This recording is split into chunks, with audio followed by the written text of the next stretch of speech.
Seccional São Paulo, da Ordem dos Advogados do Brasil, por sua Comissão de Infraestrutura, tem a honra de apresentar o webinar Nova Lei do Gás, Lei 14.134 de 2021. Evento promovido pela referida comissão, com o apoio da Comissão de Cultura e Eventos da UAB São Paulo. Informamos que este evento compactua com os Objetivos de Desenvolvimento Sustentável, um pacto firmado entre a UAB e a ONU. Com a palavra, senhoras e senhores, o nosso ilustre presidente da Comissão de Infraestrutura, Dr. Marcos Pérez. Dr. Marcos, a palavra é com o senhor.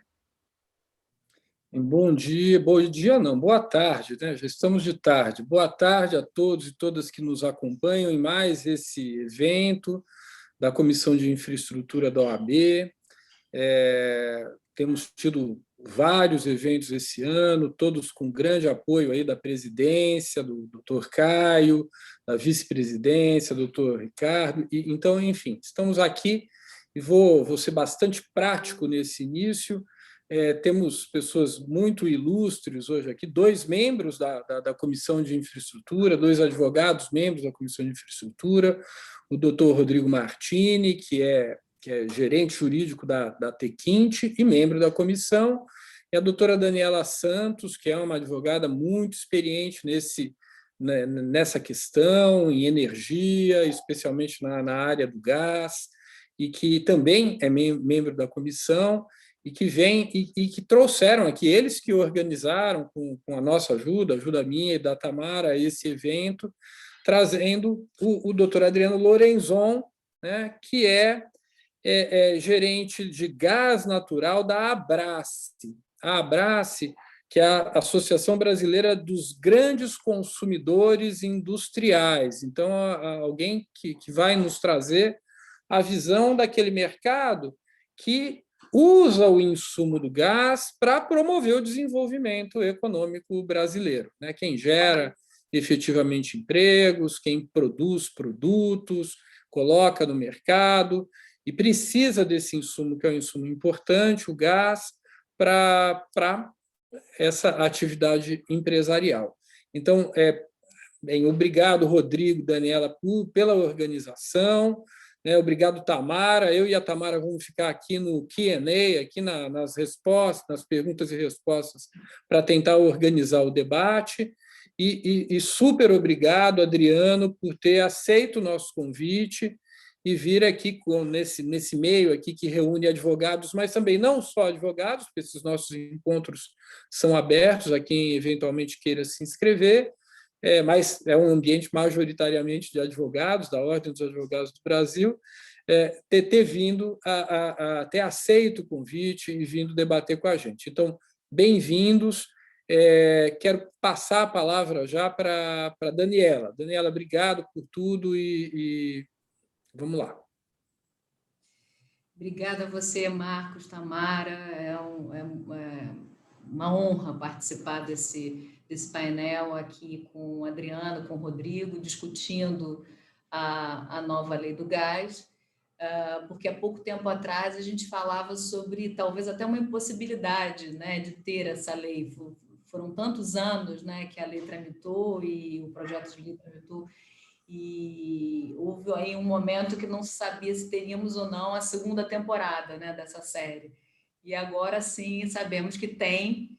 E aí o que eu venho trazer aqui para a apresentação de hoje é um pouco um resumo, né? Primeiro, contextualizar a questão do mercado de gás natural e depois fazer um resumo dessa lei, o que ela trouxe de novidade. Eu acho que todo mundo, de alguma forma, quem está envolvido já escutou falar de algumas questões que foram muito festejadas, né, nessa nova lei, outras que a gente viu que não teve tanto desenvolvimento assim, mas que de qualquer maneira a gente depois vai escutar o Adriano, certamente teremos regulamentações sobre o tema.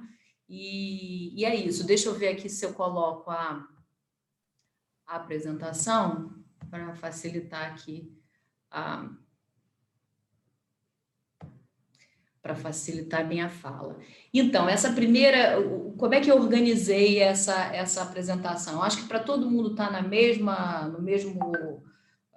mesmo nível de discussão, acho que é importante aqui fazer determinados esclarecimentos iniciais. Então, logo nesse primeiro momento, eu vou falar sobre, acho que não está em modo apresentação, né? Agora sim. Das aplicações do gás natural, né?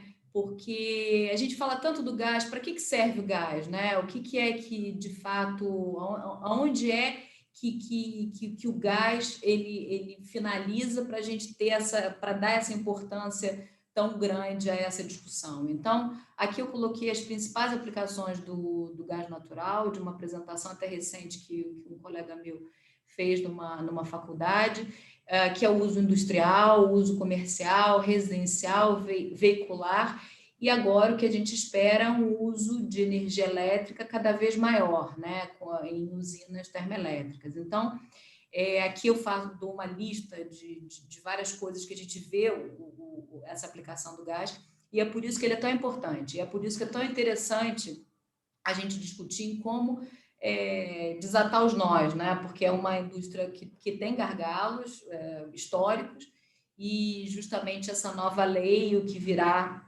nessa nova temporada, é o que vai fazer com que a gente tenha ou não sucesso, né? Caminho ou não para um sucesso que não é imediato, não é sair a nova lei do gás, a gente vai ver uma alteração imediata no contexto. Tanto é assim que a gente tem, ao invés de uma diminuição, uma redução do valor do gás, ultimamente a gente só tem escutado falar sobre aumento do gás, né? Então, é interessante como casou uma coisa, descasou com o discurso, né? Mas casou a novidade da nova lei com um aumento de quase 40% do gás, né? Então, para a gente ver como uma coisa não anda necessariamente com a outra, mas é absolutamente necessário, foi absolutamente necessária a aprovação da lei. A indústria do gás natural, aqui eu já trago o conceito da indústria do gás natural pela nova lei, pela 14.134. Então, é esse conjunto de atividades relacionadas à exploração, ao desenvolvimento, à produção, à importação, à exportação, desculpem, processamento, tratamento, transporte, carregamento, estocagem, acondicionamento, liquefação, regaseificação, distribuição e comercialização. Então, qualquer coisa que tenha tantas atividades, qualquer indústria que tenha tantas atividades assim, é uma indústria absolutamente complexa, né? E se a gente pensar nessa indústria como uma cadeia, uma indústria de rede, né? Quer dizer, um elo depende do outro elo, e aí você cria uma necessidade de você desenvolver cada uma dessas atividades para que, no final das contas, o Adriano possa vir aqui falar que os consumidores estão muito felizes porque o preço está ótimo e vira, então, um insumo competitivo. A gente precisa ir desde a exploração e produção, né, que é o upstream, o clássico, com o seu processamento, o midstream, que entra na liquefação, no transporte por navio, no transporte propriamente dito via viaduto, a regaseificação, no caso de você transformar o gás em líquido, depois você regasifica, a estocagem, que aumenta a flexibilidade, ou seja, você estocando o gás, você consegue criar aí, uma flexibilidade melhor e conduzir melhor a questão de preço, de suprimento, e o downstream, que é a distribuição e a comercialização de gás dentro dos estados. Então, é onde, no final, depois de tudo isso, é onde a gente vai ver se deu certo ou não toda essa indústria de rede. Não posso começar a falar sobre a nova lei sem pincelar o tratamento constitucional, tanto de transporte como de distribuição, quer dizer, existe aí um monopólio da União do transporte, né, de gás, e um monopólio dos estados em relação aos serviços locais de gás canalizado. Então, uma vez que você faça a exploração e a produção de petróleo, você vai movimentá-la via duto de de transporte, isso é a responsabilidade da União, e depois, quando entra nos estados, a responsabilidade de cada um desses estados. Por que isso é importante falar? Porque isso gera uma complexidade a mais, né, para esse setor. Então, é um setor que tem em cada estado uma agência reguladora, normas diferentes, e que um dos objetivos desse novo mercado de gás que a gente fala e noticia tanto é justamente essa harmonização para que todos os estados recebam o gás e consigam realmente criar dentro dos seus estados condições de venda, de comercialização de acordo com essas novas diretrizes. Então, esse novo mercado de gás natural, ele foi um mercado que foi noticiado em 2019, mas já não é uma novidade, né? Assim, ele não foi criado em 2019, ele foi lançado em 2019 já com uma experiência muito, muito grande dos anos anteriores em relação ao que a gente precisaria fazer para que o mercado se desenvolvesse. Aqui eu trago as principais, não são nem medidas, algumas medidas, mas o que aconteceu dentro de 19 para cá, né, e que fez toda a diferença para a gente agora estar falando dessa nova temporada do gás natural. Então, primeiro eu chamaria a atenção do TCC, assinado entre CAD e Petrobras. Eu acho que aqui é importante, não dá para falar sobre tudo, porque eu tenho pouco tempo, mas eu acho que todos nós sabemos que a Petrobras ela tem um plano de desinvestimento no setor de gás natural, e esse plano ele está atrelado a essas obrigações do TCC. Essa resolução 16 de 2019, que faz esse mapa da transição, né, desse novo mercado, o REAT, que eu adoro falar sobre o REAT, uma pena que a gente não vai poder falar muito sobre ele, mas é importante porque ele lançou luz para a questão da exploração e da produção onshore, quer dizer, em terra, né, que é muito importante, porque no Brasil a gente costuma falar de exploração e produção offshore, né, e pré-sal, e tanto gás que vem junto com pré-sal, e é caro e tal. Onshore é barato, onshore está do lado, às vezes, do seu polo industrial, então é muito importante. Ajustes do CINIEF, quer dizer, a questão tributária também precisou ser equacionada, apesar de longe de ser uma questão já equacionada no Brasil, né? Também não só no setor de gás, mas é uma questão que também, de alguma forma, já foi equacionada. A recente aprovação da lei, os decretos e regulamentos e a harmonização que serão analisados pelo Adriano. O resumo da tramitação do PL, aqui eu coloco algumas informações que eu acho que elas são importantes. Ele foi aprovado pela Câmara, depois ele foi aprovado pelo Senado e, recentemente, no dia 8, ele foi sancionado pelo Presidente da República. Chegou, então, a lei e agora a gente tem como pendências o decreto e as regulamentações. Qual é a pergunta que se faz? Em quanto tempo a gente vai conseguir criar tudo isso, né? E isso é bastante importante. Não adianta só a lei, a gente precisa ter essa outra questão também já resolvida.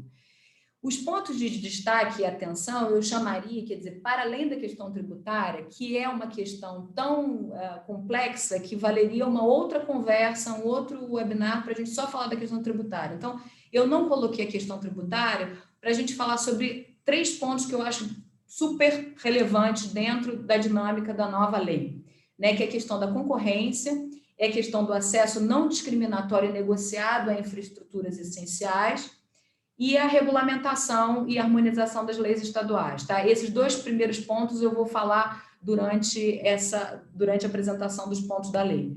Então, quais são as principais novidades? Aqui já fiz a introdução, essa é a parte nova, né? O que a lei traz? Ela fala sobre transporte. O grande ponto que foi mais do que festejado nessa lei, no ponto de transporte, da atividade de transporte, é de fato o que tem de mais importante, é que você passou de concessão para autorização concedida pela ANP, né? Então, isso modificou muito o que, até a dinâmica da lei anterior, da 11.909, né? Que ela falava sobre autorização, falava sobre concessão e tinha, né, uma série de regras, e agora, de fato, isso ficou mais simples, quer dizer, existe uma autorização que vai ser dada pela ANP para a atividade do transporte.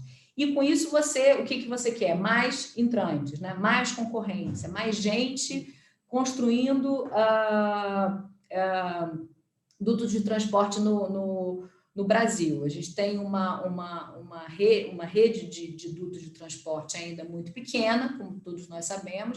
Se a gente comparar aí com linha de transmissão, com linhas de distribuição de energia, se a gente comparar com países, inclusive vizinhos, Estados Unidos, Argentina, é uma vergonha. Então, de fato, precisamos estimular, porque é o transporte que vai gerar a garantia de suprimento, né? É ele que maneja todo o gás do país, né? Então, é necessário você ter essa concorrência.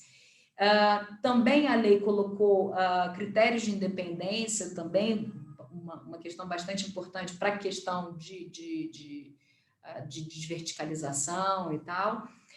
Permissão de interconexão de outras instalações, então a questão do acesso é sempre importante, né, quando você fala de gasodutos, né, e não poderia deixar de ser aqui. Critérios de consideração como gasoduto de transporte, aí é interessante, também valeria bastante a gente falar bastante sobre o assunto, porque nunca ficou muito claro em lei, né, o que seria um gasoduto de transporte, um gasoduto de distribuição, e por conta disso, tantos problemas nós vemos ao longo dos últimos anos e décadas, problemas relacionados a isso, né? Então, aqui já é um início de uma solução para o problema. Eu digo que o problema ainda não foi solucionado, mas já existe aí, pelo menos, uma abordagem mais clara sobre essa consideração do que é gasoduto de transporte. E aí, com isso, você tira o resto, né? O que não for de transporte será de distribuição. A ANP tem uma série de competências e atribuições, entre elas a estipulação da receita máxima do transporte, a movimentação do gás com especificações técnicas, como era antes e continua sendo, tarifas de transporte aprovadas pela ANP, as regras para a revogação dessas autorizações que serão concedidas para a atividade, e o processo para autorização via processo seletivo público. E aí eu chamo a atenção que em toda a lei a gente vê um cuidado muito grande com regras de transparência, de consulta pública. Então, existe aí uma vontade de se abrir, de transformar um mercado que é historicamente mais fechado, né, num mercado mais aberto e mais transparente. O sistema de transporte, eu falei de transporte, agora o sistema de transporte é o que se deseja, né, que a gente tenha um sistema de transporte, essa malha de transporte, então, organizada em forma de sistema, né, com o regime de contratação de capacidade de entrada e saída, que também é uma novidade, e que isso, apesar de você já ter essa novidade em regras, você ainda não tinha isso em lei, então foi importante isso ter sido colocado na nova lei.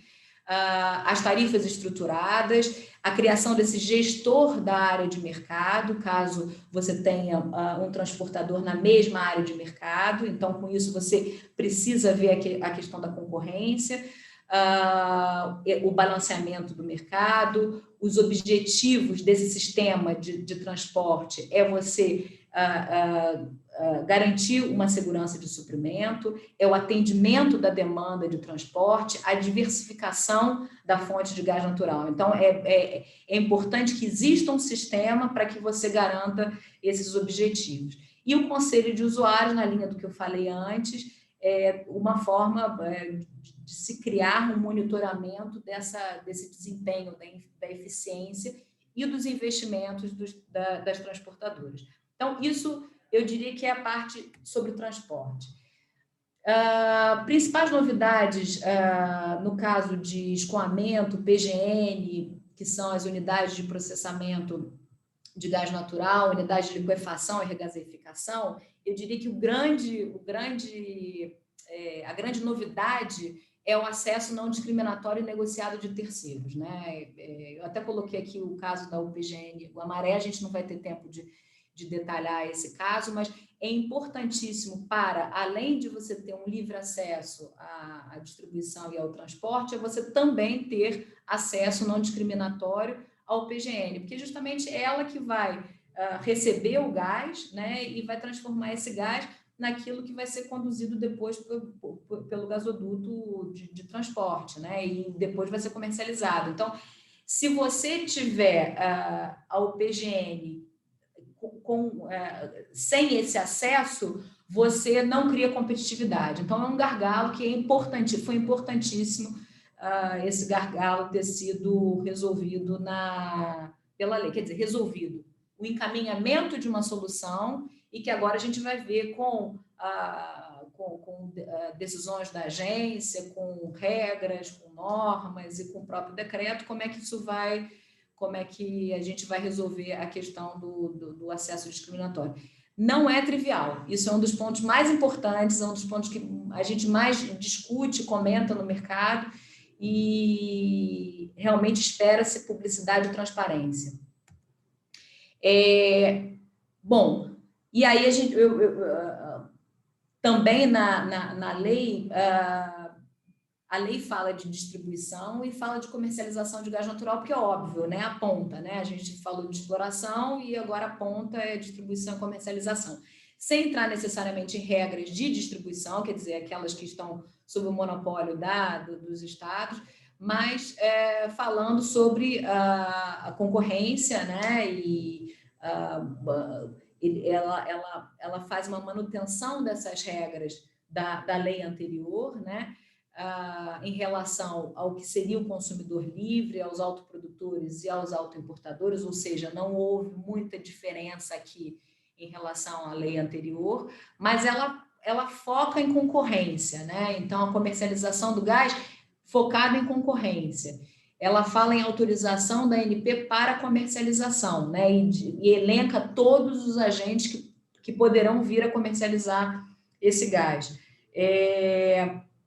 Ela fala no mercado organizado de gás natural, de compra e venda padronizados, né, que isso é muito importante, e para isso a gente vai precisar, sim, dos estados, né? Essa entidade administradora do mercado de gás natural também é um acordo de cooperação, e a ANP ela vai acompanhar o mercado para estimular essa competitividade, o que é bastante importante, também não é trivial. A gente, quem lida com o mercado de gás, vê o quanto é necessário você estimular essa competitividade, o quanto para o desenvolvimento do mercado você precisa disso, mas sempre escutando antes os órgãos de defesa da concorrência, o que é bastante importante. A articulação entre o Ministério de Minas e Energia, a ANP e estados e Distrito Federal, essa articulação é absolutamente importante para o aperfeiçoamento dessa indústria, né? Então, inclusive em relação ao consumidor livre, né? Agora, Adriana, da última vez eu noticiei que o Manual de Boas Práticas Regulatórias já tinha sido aprovado, mas de fato ele foi aprovado depois, foi agora, foi recentemente. Então, noticio novamente agora, condizente com a realidade, porque eu acho que eu fiquei muito entusiasmada, aí eu falei mais do que deveria, mas já existe esse manual, o manual ele não chega, quer dizer, é um manual de boas práticas, né? Ele sinaliza para aquilo que os estados precisariam fazer para que você tivesse essa harmonização, e é absolutamente necessário para que você tenha essa convergência e daí o desenvolvimento que se espera para o setor de gás. Então, essas eram as considerações gerais da lei. É claro que a gente pode entrar em cada uma delas em muito detalhamento, Marcos, Tamara, Rodrigo, Adriano. Eu falei por alto o que chama mais atenção da gente que trabalha com o assunto, E agora, enfim, fico à disposição para perguntas e para o debate, já muito curiosa para escutar a apresentação do Adriano. Passando imediatamente a palavra ao Adriano, a gente ouve a Daniela e fica com vontade de advogar nessa área aí do gás, porque é tão fascinante a regulação desse setor e ela explica com tal clareza que a gente aprende muito mesmo. Obrigado, Daniela. Adriano, contigo, meu querido. Obrigado, doutor Marcos. Aqui agradecer o convite e cumprimentar meus amigos panelistas aqui, doutora Daniela e doutora Rodrigo. Obrigado, doutora Tamara também pelo convite. Eu mesmo compartilho aqui minha apresentação? Deixa eu ver se eu consigo. Acho que sim. Ok, vou fazer isso. Perfeito. Deixa eu botar aqui em modo apresentação.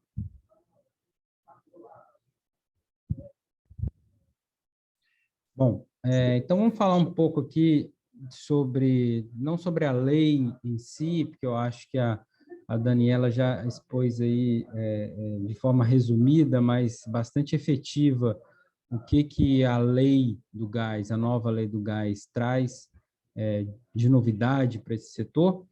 Fato é que o ponto é que a gente já tinha uma lei do gás, né, de 2009, mas ela não trouxe nenhum resultado fático, né?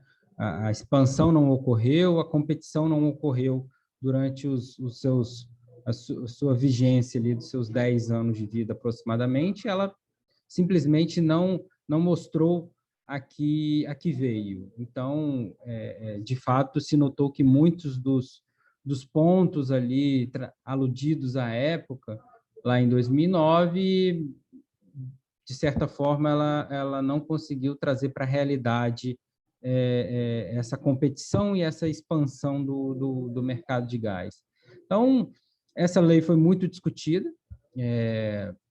Antes, um pouco ali do histórico que a Daniela trouxe, eu cito, inclusive, o Gás para Crescer, que a Abrace participou ativamente, que eu acho que é quando ali as discussões começaram a esquentar um pouco mais e todos os agentes de mercado contribuir numa visão de mercado de gás, né? E acho que houve um amadurecimento muito grande durante esse período, e acho também que a lei ela traz um texto bastante maduro e progressista, no sentido de abertura de mercado realmente, não escolhendo vencedores, não escolhendo um ou outro, é realmente uma lei que traz um desenvolvimento olhando para o mercado brasileiro de gás como um todo.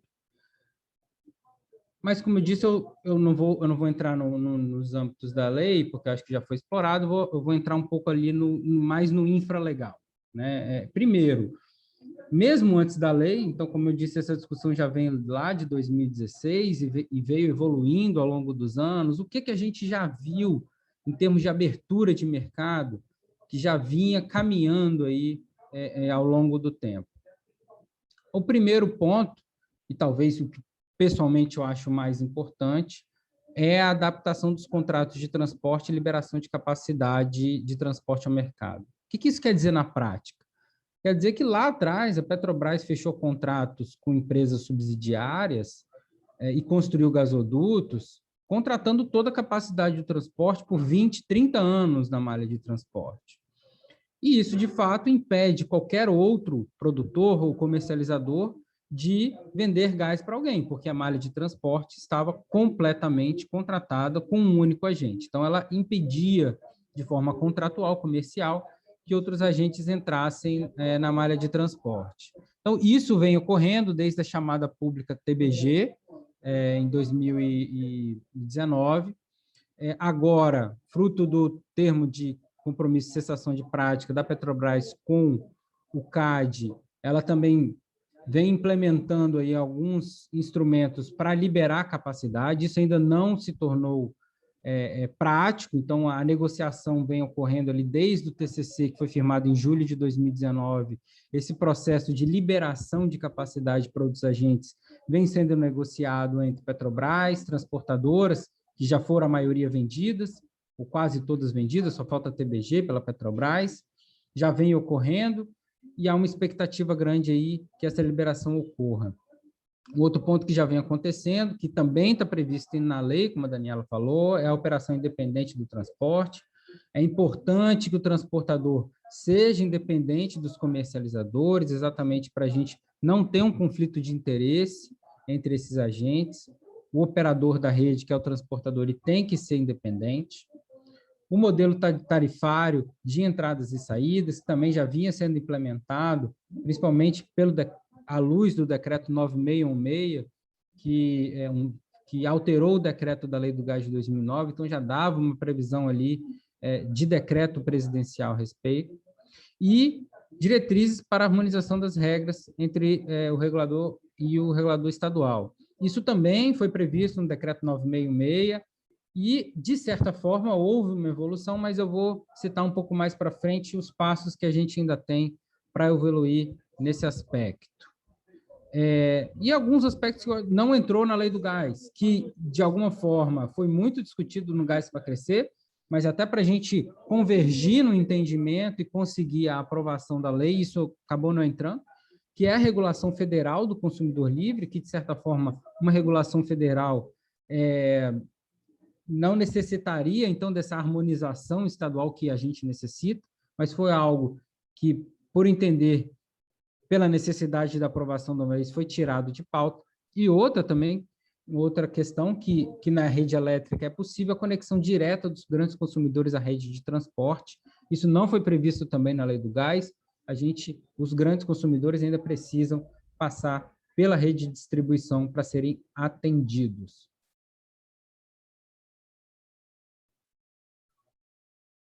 Passando para o próximo. Então, olhando isso que já estava avançando a lei do gás, eu acho que tem outras regulações importantes que a Daniela citou, que vão precisar dessa regulamentação infralegal. Eu citaria aqui, principalmente, os códigos de acesso às infraestruturas essenciais. Então, qual o regramento necessário para que outros agentes contratem, seja capacidade de processamento nas UPGN, seja capacidade de regasificação nos terminais, seja capacidade de escoamento nos gasodutos de escoamento. A lei prevê que isso é uma negociação, é bilateral, mas, de alguma forma, isso tem que haver um regramento mínimo para garantir que esse acesso seja não discriminatório, ou seja, essa capacidade seja ofertada a todos os agentes de uma forma isonômica e que não se imponha também, pela parte do dono da infraestrutura, preços proibitivos para que os outros possam acessar. Então, acho que esse é um dos principais regramentos que vão vir agora, após a lei. O outro, eu diria que é um regramento sobre como vai se dar a expansão. Como a Daniela falou, a gente saiu de um regime de concessão para um regime de autorização, mas como que vai se dar esse processo exatamente?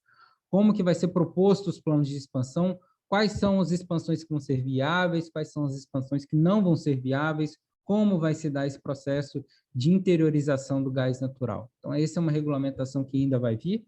E, por último, também citado pela Daniela, a questão do chamado gas release, ou medidas de desconcentração de mercado. Também está na lei e é muito importante essa medida, porque mesmo que todos os outros agentes que hoje produzem gás natural consigam acessar o mercado, a Petrobras ainda deteria algo em torno de 75% do market share do Brasil. Um agente dominando 75% do market share do Brasil, ele é o determinador de preço, ele é o price maker, ele vai continuar ditando o preço que o consumidor final paga. Isso não é competição. Então, por isso que é importante que haja, tanto pela parte do regulador da defesa econômica, da concorrência, quanto por parte da ANP, o acompanhamento desse mercado para verificar se efetivamente a gente precisa de medidas para que esse market share seja reduzido. Tudo isso que eu citei, a gente viu muito na experiência internacional, especialmente na Europa, que passou por um processo muito parecido com o que a gente espera passar aqui no Brasil.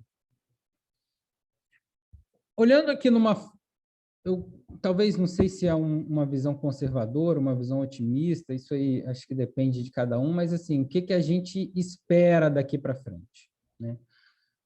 Primeiro, como eu disse, nossa visão mais principal é uma oferta de capacidade nos sistemas de transporte. A gente tem 3 grandes sistemas de transporte: sistema Gasbol, que vem da Bolívia até o sul, passando por São Paulo, sistema Sudeste e o sistema Nordeste.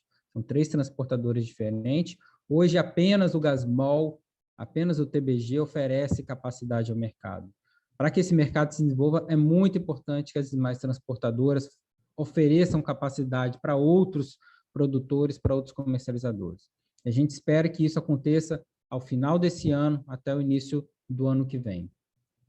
Outra questão é a possibilidade aí, como eu já disse, da ANP até o fim desse ano, início do ano que vem, também, de alguma forma, dar regramento ao acesso a essas infraestruturas essenciais, especialmente para abrir o mercado brasileiro, não só para outros produtores, que às vezes têm produção pequena. A Daniela citou a questão aí de Guamaré, que é um case importante, apesar de ser pequeno, mas é importante, mas também, principalmente, o acesso aos terminais de regasificação. A gente vê que o Brasil hoje não participa do comércio mundial de gás, porque os terminais estão na mão, a maioria, da Petrobras, e o acesso não ainda ocorreu acesso por nenhuma outra parte a esses terminais.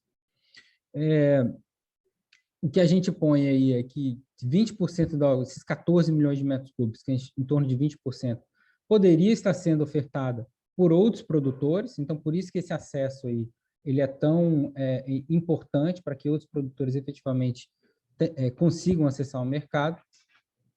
E, como eu disse também, a questão do GNL. Isso tudo olhando do ponto de vista da oferta, né, do produtor, como que ele pode fazer para acessar o mercado e vender o seu gás que ele produz, que ele importa, ao consumidor final ou às distribuidoras. E aí, olhando o ponto da demanda, e é um aspecto que a lei do gás não entrou, é a questão da regulação do consumidor livre. Então, hoje, tanto pela lei do gás anterior como essa nova lei do gás, cada estado, dentro das suas regras, define quais dos seus consumidores poderão acessar o mercado livre. Quem dos seus consumidores poderão sair dessa condição de cliente cativo da distribuidora para poder comprar gás de quem ele quiser. E não só isso, mas, e aí acho que a harmonização é tão importante, porque há uma grande divergência em relação até onde vai a competência do Estado nesse aspecto. Ela tem que, é só determinar quem pode acessar o mercado livre, ou o Estado também tem que impor algumas regras em relação ao mercado livre. A gente vê que tem alguns estados que, na visão da Abrace, invade a competência federal a impor uma série de regras sobre a comercialização em âmbito do mercado livre, determinar cláusulas contratuais que devem se impor, que devem existir nos contratos entre um consumidor e um comercializador no mercado livre, ou até cobrando taxa de fiscalização para fiscalizar essa atividade de comercialização. Então, na nossa visão, há, por parte de alguns estados, uma invasão de competência federal. Na nossa visão, essa é uma atribuição da ANP, pela Constituição, mas também pelo que está escrito nessa nova lei, e que isso gera uma certa dificuldade na migração de alguns consumidores para esse mercado livre. É claro que essa não é a única dificuldade, a gente tem N dificuldades também do outro lado, como eu disse ali, passei rapidamente por todas as dificuldades do lado dos ofertantes, mas a gente também vê regras impostas por algumas agências reguladoras estaduais que também dificultam. Nesse ponto de vista, e de forma até colaborativa, a Abrace tentou quantificar isso. Quais são os estados que são mais progressistas, mais abertos à migração do consumidor ao mercado livre, impondo regras desnecessárias, impondo algumas inflexibilidades, e quais são os estados que impõem mais dificuldade. E a gente criou um ranking, que eu vou mostrar aqui, que é esse. Esse ranking a gente chama de ranking regulatório e ele tenta medir o grau de dificuldade, né, que cada estado impõe para a migração. Ele basicamente olha esses critérios aqui, né, critérios dos contratos, da tarifa, das penalidades que são opostas, do volume mínimo que é pedido para os consumidores migrar e da comercialização, se ele facilita ou não a comercialização. Isso está em construção sempre, tá? A gente elaborou isso ano passado, mas está sempre revisitando. No momento agora a gente está revisitando, inclusive, pelas novas deliberações que saíram recentemente, tanto da Bahia quanto do Espírito Santo. Rio de Janeiro está em consulta pública também. Então, a gente está sempre atualizando esse gráfico, e você vê também que não são todos os estados que estão contemplados aí. Os que não estão contemplados é porque não tem regulação nenhuma do consumidor livre, então a gente até poderia botar eles aqui como nota zero, vamos dizer assim, que ninguém, teoricamente, podia migrar para o mercado livre. Mas é uma forma da gente expor isso de uma forma quantitativa, mas também um longo caminho que a gente tem pela frente aí, não só do ponto de vista da oferta, da competição de gás, mas também das regulações estaduais que precisam realmente de bastante melhorias.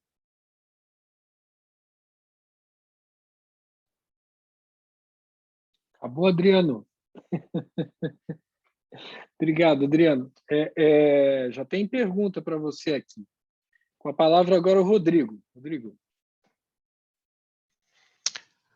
Boa tarde, Marcos, como representante da comissão. Tamara, agradeço aí o convite para participar desse painel junto com a Daniela e com o Adriano. Um prazer estar aqui.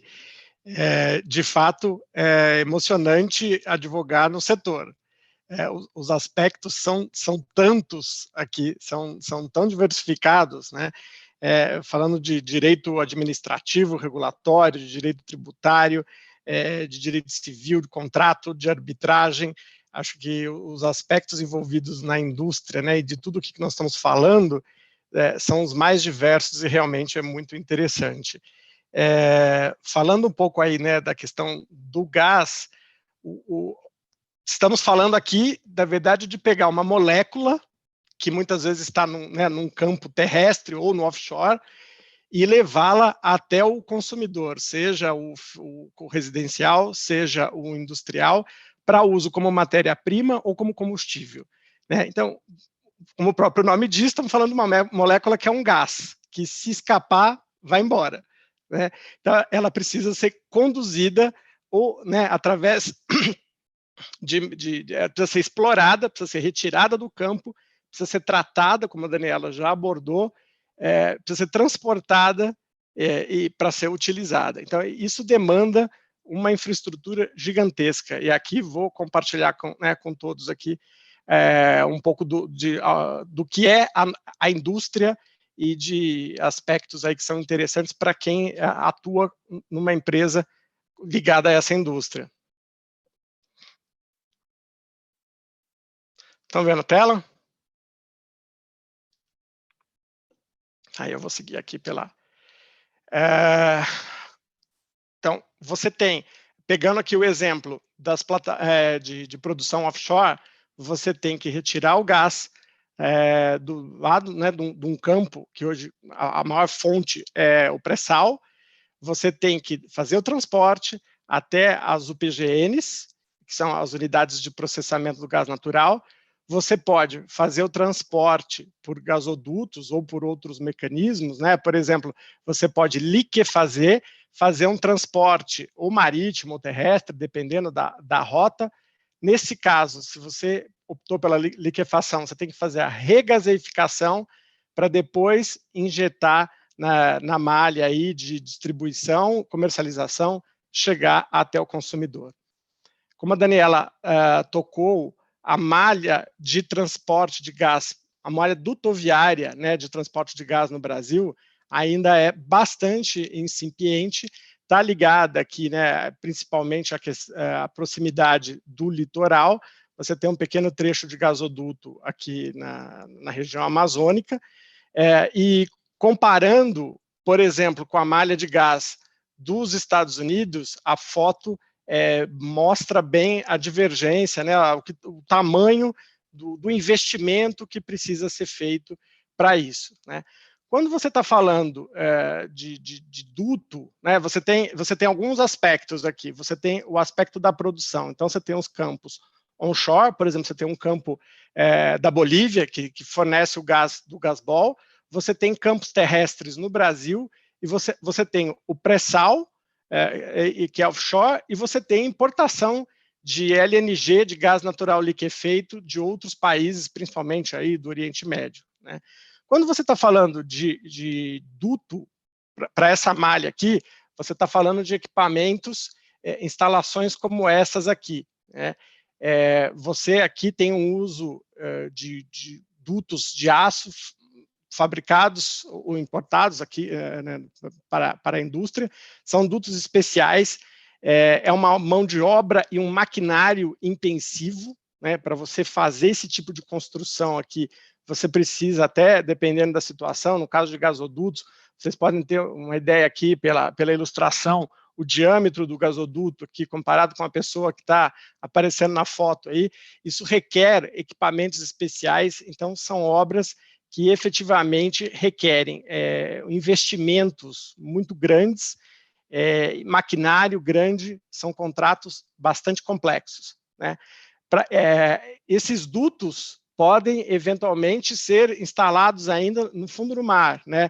Você tem aqui uma ilustração que mostra a localização dos campos aí principalmente de pré-sal e os gasodutos previstos para Rota 1, Rota 2 e Rota 3, que é a ligação aqui, esse último, com o Comperj, no Rio de Janeiro, para o PGNs, né, que são as unidades de tratamento de gás. Então, quando você olha, por exemplo, a questão do escoamento de gás offshore, você vê que existe uma capacidade instalada e uma previsão de produção muito maior, o que indica a existência de um déficit de capacidade de escoamento desse gás, né? Você vai necessitar de um investimento muito grande em termos de infraestrutura brasileira para permitir que essa molécula saia lá, então, do pré-sal, neste caso aqui, para chegar até o consumidor, né? Por sua vez, as unidades industriais são enormes, né? Isso aqui é uma foto da UPGN, do Comperj, mostra aí a complexidade de todos os trabalhos, né, que precisam ser feitos, tanto em termos de engenharia, como em termos de construção, para colocar uma unidade dessa operando, né? A infraestrutura portuária para poder ter a importação do gás natural liquefeito também é muito relevante, né? E ainda que você conte com tecnologias, como, por exemplo, né, a importação do gás que vem num navio e depois é regaseificado já numa outra unidade para ser aí colocado na rede, é muito interessante.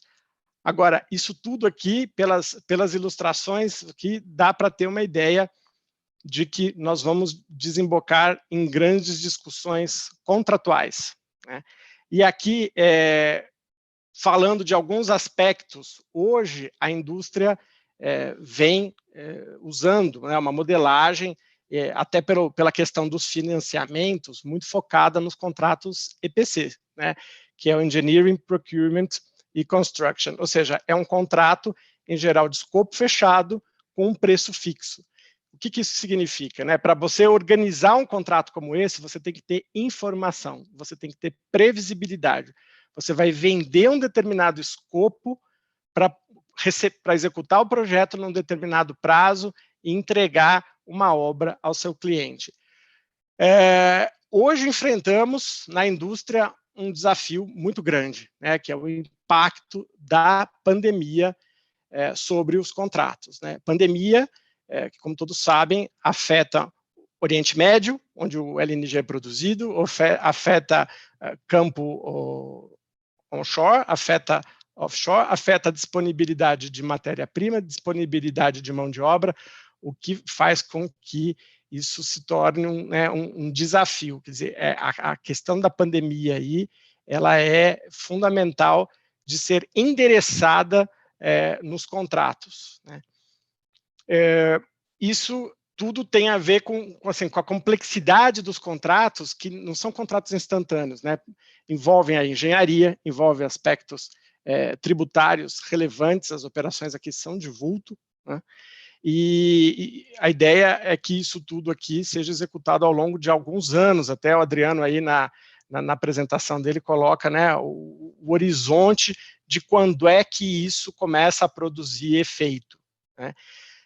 Acho que é interessante que aqui a gente tem uma oportunidade, uma necessidade e uma oportunidade de investimento, de geração de emprego. A indústria brasileira, em especial a indústria de construção, tem capacidade de atender essa demanda.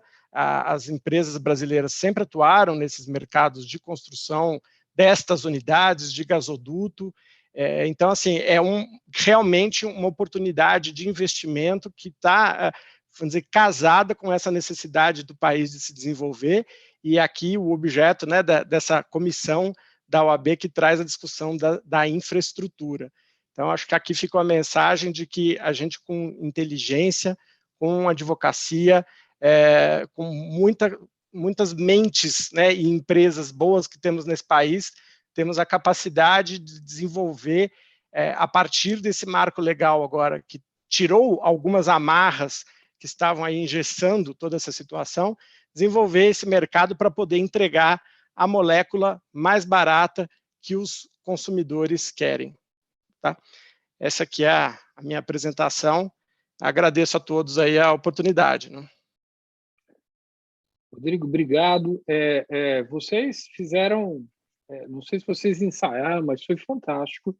E deram uma visão bastante completa dos desafios, né? Porque, na verdade, a lei, é isso que vocês acabaram de nos dizer, a lei ela não é o final desse caminho, ela é o começo de um novo caminho extremamente desafiador, né?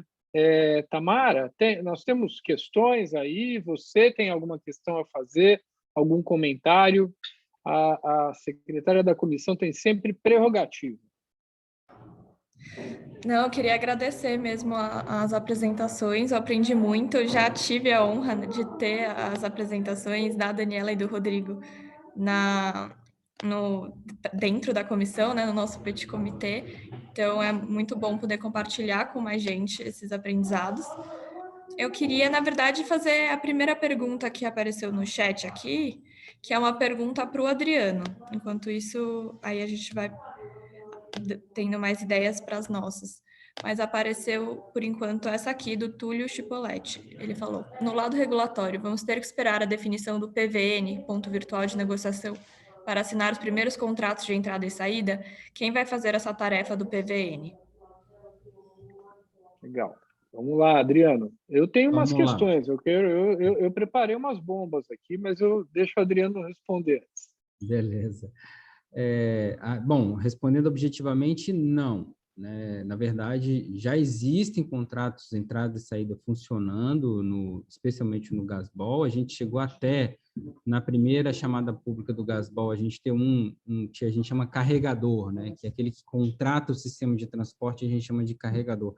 A gente teve um carregador diferente da Petrobras, que foi a Gerdau, ele contratou alguma capacidade de saída.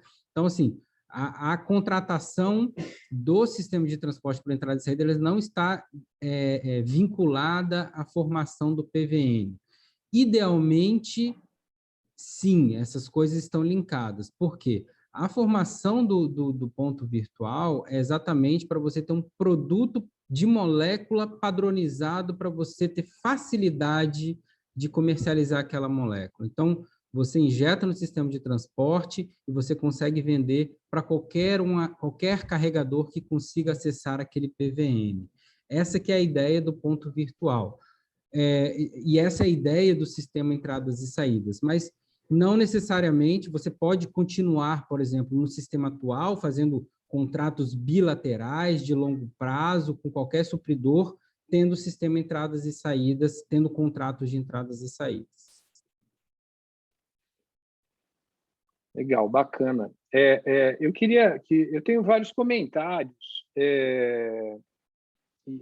Primeiro, uma preocupação pessoal. Assim, quer dizer, a gente tem vultosos investimentos a realizar para aumentar essa rede, né? Há uma rede de gasodutos que a gente precisa ainda criar no Brasil para interiorizar esse insumo numa perspectiva de aumentar a produção, digamos assim, e também acho que essa é o que o Adriano espera, baratear o custo do gás, né? Então, essa ideia de ter um mercado, de você compartilhar a infraestrutura, tudo isso é para ter competição e, através da competição, você baixar o preço desse insumo. Talvez se a Petrobras tivesse uma outra política, né, mais estratégica e menos centrada na relação da commodity com os preços internacionais, aí a situação talvez se resolvesse. Mas, enfim, não é o que se avizinha. A Petrobras tem acionistas que são estrangeiros e que ficam muito inconformados quando ela realiza uma política mais estratégica de preços, seja momentânea. Essas políticas momentâneas são péssimas mesmo, porque elas só fazem a companhia perder dinheiro. Mas estratégica mesmo, de longo prazo, aí todo mundo ganharia, né? Em tese, todo o mercado ganharia com isso. É incrível pensar o seguinte, que o Brasil acessou uma reserva do tamanho do pré-sal, né, que provavelmente hoje é uma das reservas de gás natural maiores do mundo, né, e que não tenha, que o consumidor brasileiro, não, seja ele industrial, seja ele residencial, não tenha nenhum benefício disso, né, não tenha uma redução de preço. Então, há aí uma deformidade em relação à oferta e à procura. Mas, vamos dizer assim, a disseminação dos gasodutos e, associado a essas regras que liberalizam, digamos assim, a competição, né? Liberam a competição, liberam as forças produtivas, elas teriam, em tese, né, o condão de, no médio e no longo prazo, reduzir o custo desse insumo energético que vocês mostraram lá. A planta dos Estados Unidos é fantástico aquilo, né?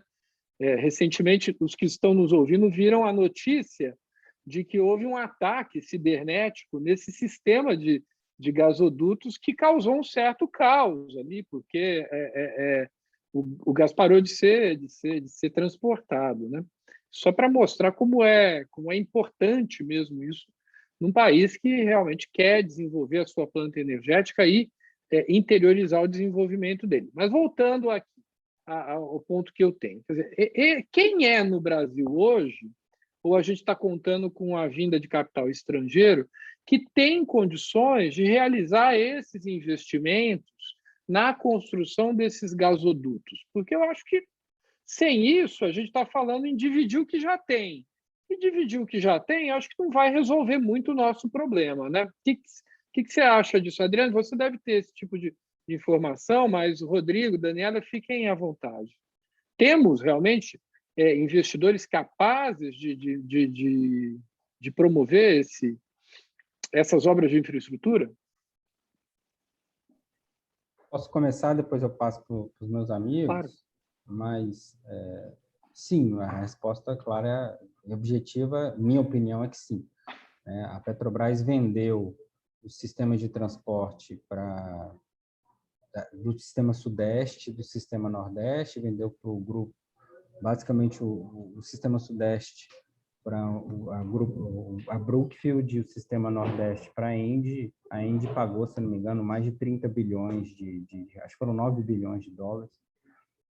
Então, é o apetite que eles estão mostrando para investir no Brasil. Agora, recentemente, a Equinor, que é uma empresa de petróleo norueguesa, logo após a lei do gás, anunciou que um campo dela bastante rico em petróleo, o antigo Pão de Açúcar, hoje é chamado de BCM 33, que pode produzir 16 milhões de metros cúbicos dia, isso representa 20% do nosso consumo. Ela anunciou a decisão de investimento, que tomou a decisão de investimento que vai construir um gasoduto de escoamento e vai construir um IPGN para levar isso para o mercado. Então, acho que o sinal que a gente precisa para esses investidores tomarem a decisão é um sinal de mercado, é um sinal que a regulação vai ajudar, que o preço final vai se comportar dentro do produto que as indústrias produzem, que existe segurança jurídica. Eu acho que é isso que dá o sinal para esses investidores colocar esse dinheiro no Brasil. Tamara, temos mais questões? Senão eu faço mais uma minha, eu tenho um monte.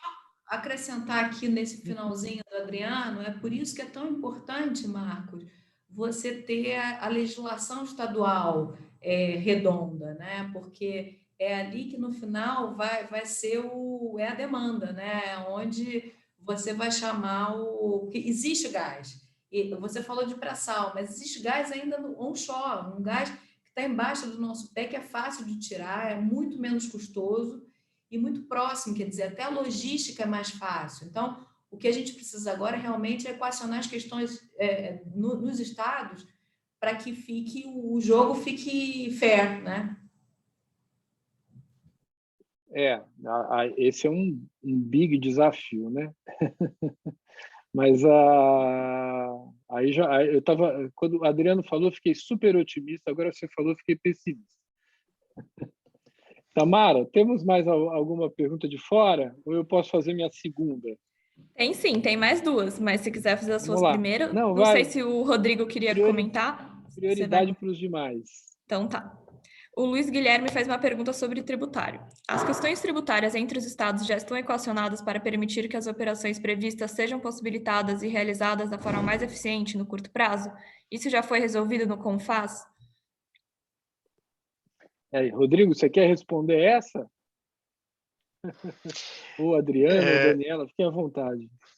Não sei se a Daniela tem informação mais atualizada, mas acho que ainda tem muita coisa para ser resolvida, né? Até onde eu sei, as questões tributárias agora, recentemente, coisa de algumas semanas atrás, elas já foram equacionadas com os ajustes CINEF. Então, a gente já tem houve aí um momento em que ainda se aguardava algum tipo de aprovação, mas até onde eu sei, as questões já foram todas equacionadas. Claro, a gente está falando aqui ainda num âmbito menor, né? A gente está falando de CONFAS, a gente está falando de CINEF e tal, mas elas já foram sim equacionadas. Depois, inclusive, Luiz, eu passo para você todos os regramentos e essas normas. Se eu puder dar um pitaco aí, realmente é um assunto bastante áspero, essa parte tributária, mas até onde eu acompanhei também, eu acompanho de fora isso, na época, lá do Gás para Crescer, inclusive, o Ministério de Minas e Energia encomendou o chamado Projeto Meta, se não me engano, contratou um escritório para fazer uma avaliação bastante profunda sobre as barreiras tributárias dentro do que a gente está falando, sistemas de entradas e saídas no transporte, ponto virtual de negociação, etc. Pelo também que eu sei, como a Daniela disse, boa parte já foi aí meio que acertada do ponto de vista de ajuste CINEF dentro do CONFAS, mas que, idealmente, a gente precisaria de uma alteração da lei complementar para deixar esse processo mais redondo, vamos dizer assim. Eu gostaria de reforma tributária também, né? E aí bagunça tudo de novo. Vai lá, Rodrigo. Fazer um comentário aqui interessante, o índice do Adriano ali, né? E importante ter essa gestão de como os estados estão reagindo, porque ainda hoje saiu a notícia de um julgamento do Supremo sobre tributação de extração de petróleo, tratando de uma lei do Rio de Janeiro de 2003, né? Tratando da inconstitucionalidade dessa lei.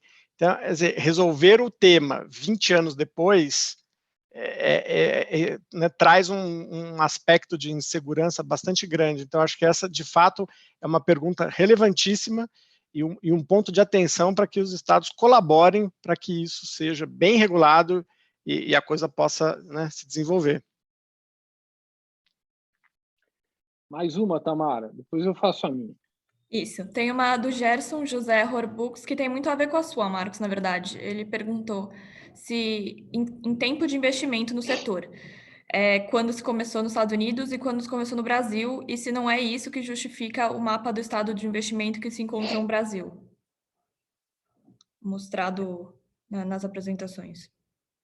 Tem esse ponto também, claro, mas não sei quem quer comentar. Posso fazer um comentário, já que é em cima desse ponto de investimento? Mas, Claro. assim, eu acho que tem momentos diferentes aí, quando a gente olha os Estados Unidos. É claro que o primeiro regramento sobre desverticalização dos Estados Unidos é da década de 30, o Natural Gas Act, de 1930 e alguma coisa, em que ele já desverticaliza a distribuição dos outros segmentos. A desverticalização nos Estados Unidos do segmento de transporte começou na década de 70. Então, assim, é um mercado muito mais maduro, é um mercado que precisa de gás natural como um serviço público, né, para as pessoas não morrerem de frio, é como a energia elétrica aqui no Brasil. Diferente do gás natural aqui no Brasil, que, na verdade, ele começou, né, a aumentar de escopo, basicamente, em substituição de energético, principalmente substituir o óleo combustível por gás natural nas grandes indústrias. Então, assim, acho que tem um viés diferente que mostra isso. Agora, o fato é, e olhando para esse segundo aspecto, quando os Estados Unidos descobriram o shale gas e reduziram muito o custo final deste insumo, para casa hoje, custo final de $3,5, $4, e quando a gente olha no Brasil é $12, é o triplo do preço, que a gente observou nos Estados Unidos, a partir principalmente de 2008, 2010, é que houve investimentos da casa de 100, 150 bilhões de dólares, não só no segmento do gás natural, mas em todo o segmento de utilização do gás natural, termoelétricas, petroquímicas, etc. Então, assim, os investimentos, a demanda de gás, ela é completamente elástica em relação ao preço. Ele tem substitutos. Ele só vai se desenvolver se a gente tiver um custo final atrativo. A gente só vai ter demanda se tiver um custo final atrativo. E o custo final atrativo passa por toda essa competição na molécula de gás natural que a lei traz, ou cria um ambiente para trazer, pelo menos, mas passa também, como a Daniela falou, pelas regulações estaduais e criar um ambiente mais confortável, vamos dizer assim, para caber no preço final esse custo de gás.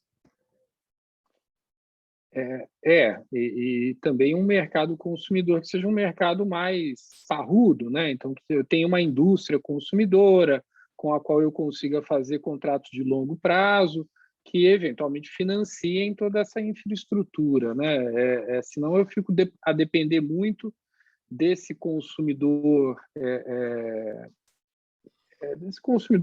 do pequeno consumidor, do consumidor doméstico. E aí eu tenho mais investimentos a realizar até chegar nesse consumidor, né? Então, tem toda a rede de distribuição, tem as distribuidoras, tem essa questão constitucional de que esse serviço é um serviço estadual, né? Então, daí a necessidade de... Enfim, eu acho que a gente tem um desafio grande aí, porque... Isso que você falou, Adriano, acho que é bastante importante que todos saibam, né? Quer dizer, os Estados Unidos da América do Norte é um país muito diferente do Brasil nesse sentido, porque lá eles descobriram petróleo que saía assim no fundo do quintal, muito barato, né? Você mal cavava o buraco, já tinha petróleo saindo, né? E a gente até alguns anos atrás não tínhamos nem autossuficiência em petróleo, né? Essa autossuficiência ela não tem 20 anos no Brasil, né? E ainda assim, nesse meio tempo, teve momento que tem autossuficiência, momento que não tem, e ainda hoje você tem autossuficiência, mas importa determinados derivados, porque a capacidade de refino nossa não é a mesma, e provavelmente nesse período todo a gente desperdiçou muito gás natural, né? E dada as peculiaridades do investimento, Marcos, só me permite o comentário, aí a relevância dessa modernização na legislação, né? Porque os investimentos ali entre engenharia, você produzir a infraestrutura, colocá-la, né, funcionando para atender esse objetivo aí, são mais alguns anos, né? O Adriano trouxe aí a observação muito bem colocada de que a gente perdeu uma década com a lei anterior sem nenhum investimento em gasodutos aí relevantes, né? Então, assim, temos uma década a recuperar, no mínimo. Temos, acho que, um século a recuperar. Mas, Daniela, eu queria queria fazer uma provocação. A autorização é contratual?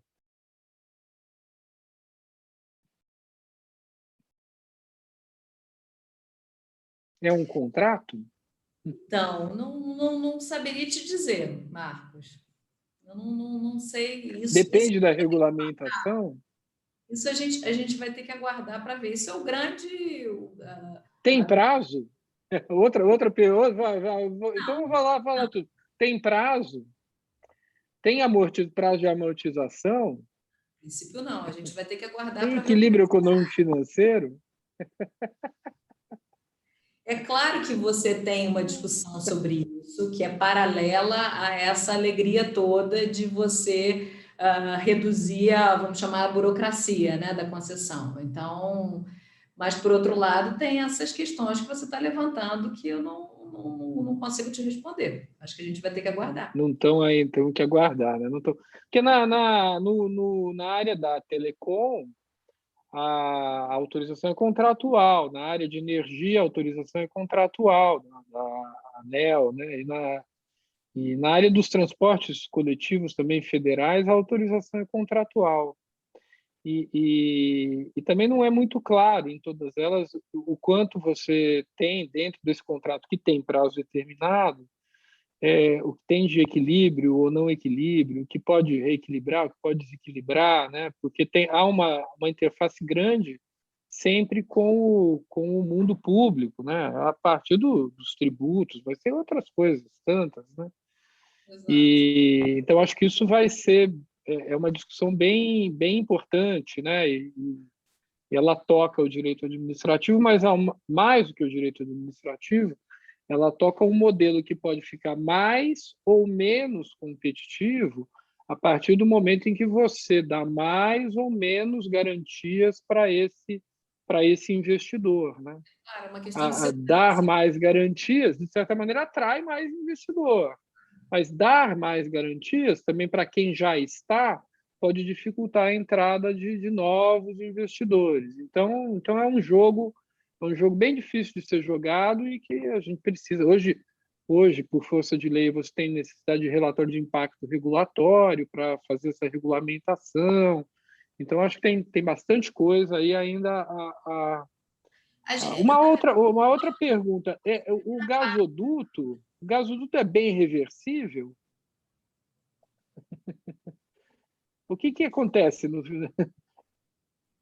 Eu não te ouço, Daniela.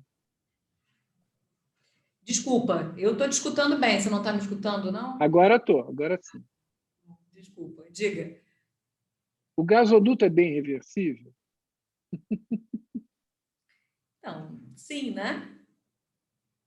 Eu acho que nessa lei, eu participei um pouco das discussões lá da lei, e eu acho que esse foi um ponto que a União, eu participei de alguma discussão que a União foi bastante enfática nesse ponto de não ser bem reversível. Assim. A União não vai indenizar, né? Mas eu acredito que tem isso na lei, tem que olhar lá o texto, mas eu acredito que tem isso lá, que a União não vai indenizar esse bem ao dono do ativo, aos transportadores, etc. Tem que ver. Legal, nesse sentido, né? Mas eles estão considerando o gasoduto uma infraestrutura essencial, né? Uma essential facility. No artigo 10 da lei. Que traz isso para um regime praticamente público, né? Marcos, a gente não sabe essas respostas objetivamente respondendo, a gente ainda não pode ainda não pode falar, né? Eu sei disso. Por isso que eu perguntei, porque eu sabia que você responder. Inclusive, isso já já gera aqui um debate grande. Já a começar pelo tipo de contrato, porque a gente está falando aqui de contratação, que já começa, o contrato de exploração e de produção já é um contrato híbrido, né? Então, já tem toda uma definição específica e tal. Então, as discussões, o Adriano se reportou algumas delas e tal, mas a gente ainda não sabe como é que isso vai ficar na prática. Por isso que eu falo que, uma vez que a lei ela foi editada, agora é uma nova temporada. Agora, o que a gente precisa entender é como isso vai ser realizado na prática. E isso pode levar realmente a um desenvolvimento, pode levar a você ter mais 10 anos paralisado. Então, vai depender de como a gente vai atuar. Temos mais questões, Tamara? Porque senão eu vou fazer um comentário aqui. Senão não vou. Você já notou meu potencial destrutivo, né? Tem mais uma do Luiz Guilherme, que é super interessante também, e aí acho que a gente pode fechar, Marcos, Vamos não lá. sei o que você Tá acha. bom. Mas ele disse assim: no modelo de desinvestimento dos dutos, a Petrobras garantiu a longo prazo a contratação de 100% de capacidade, mesmo com ociosidade. Isso cria um cenário de renda fixa para os compradores. Como melhorar a competitividade se as empresas compradoras da malha de dutos não têm estímulo para reduzir o preço do transporte, se elas têm contratação de capacidade garantida com a Petrobras a um preço pré-definido garantido pelos contratos de longo prazo? As alterações desse cenário impostas por lei podem ser questionadas como quebra de contrato? Muito Então, legal essa questão, hein? são Vamos duas lá. questões, né? Como melhorar a competitividade, se elas têm se elas já têm garantido o preço do transporte e se as alterações legais podem ser questionadas como quebra de contrato. Então, Rodrigo, Daniela, Adriano, fiquem à vontade. Você vai ver que o povo aqui veio para pegar no pé de vocês, né? Posso fazer alguns Sim, comentários sim. sobre essa pergunta? Primeiro, em relação a qual incentivo que eles têm. A gente viu uma mudança grande nessa postura dos transportadores em querer não simplesmente ficar gerenciando contratos com a Petrobras, mas efetivamente serem transportadores e quererem operar os gasodutos e quererem ofertar capacidade. Eu acredito, até por uma questão de planejamento de longo prazo. Primeiro, porque você já tem contratos que começam a terminar, do TBG terminou em 2019, então ele tinha que encontrar mais demanda. Os da NTS e da TAG começam a vencer a partir de 2024. Né? Então, do ponto de vista estratégico, esses transportadores precisam trazer novos consumidores para usar seus gasodutos. Eles não podem simplesmente depender dessa rede.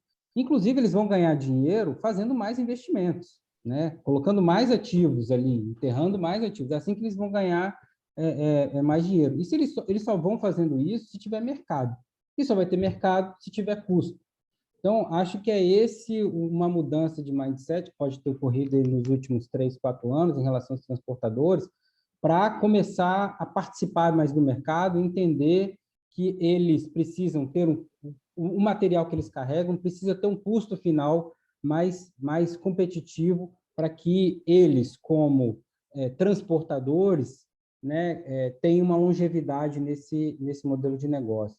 Em relação à alteração dos contratos, se eu não me engano também, durante a tramitação, tiraram um dispositivo lá da lei que obrigava as alterações dos contratos. Na verdade, essa alteração acabou sendo mais via TCC com a Petrobras do que o enforcement da lei de alteração contratual. Legal. Então, gente, foi super, foi uma discussão muito legal. É um início, dá vontade da gente ficar aqui um tempo maior ainda discutindo, e eu tenho certeza que todo mundo, a gente teve, não teve nenhum momento em que a gente teve menos de 100 pessoas aqui nos acompanhando. Então, foi ótimo, foi ótimo. Eu acho que tem muitas questões ainda, acho que é isso que ficou também claro, que há muitas questões a serem respondidas ainda, que esse marco legal ele é liberalizante, ele tem como intenção promover competição, mas há questões relacionadas ao mercado, à capacidade de investimento, que aparentemente existe, mas a segurança jurídica nesses investimentos, a necessidade de regulamentação. E acho que o Rodrigo colocou é bastante alvissareiro para os advogados, né? O Rodrigo ele mostrou ali a complexidade jurídica envolvida em todos esses arranjos que o setor ele proporciona e vai proporcionar mais intensamente daqui para frente, desde a negociação de contratos, a elaboração de contratos de EPC, que são sempre bastante desafiadores, e os conflitos, a resolução de conflitos, porque mercado é assim, gente, mercado não é harmônico. Se fosse harmônico, não era mercado. Mercado é competitivo. Mercado tem conflito, né? E o que é harmônico é o monopólio, porque aí tem um cara lá que manda, os outros obedecem, né? O cara forma o preço, os outros compram pelo preço que ele formou. Quando tem mercado, tem competição. Quando tem competição, na perspectiva dos advogados que acompanharam esse evento, terá trabalho para a gente, né? Então, essa é uma boa notícia trazida aí pelo esse novo marco legal. Eu quero agradecer, Rodrigo, Daniela, Tamara, pela organização do evento, e muito ao Rodrigo e à Daniela por participarem, trazerem seu conhecimento para compartilhar com os demais que estiveram aqui conosco hoje. E um abraço especial para o Adriano, que saiu lá dos seus afazeres e veio aqui também nos trazer um pouco mais de conhecimento e de boas novas, né? Porque o Adriano tem uma visão bastante otimista, o que é bastante bom ouvir gente otimista no Brasil de hoje, né? Então, então, gente, obrigado, né? E até a próxima. Até a próxima. Muito obrigado. Boa tarde. Gente.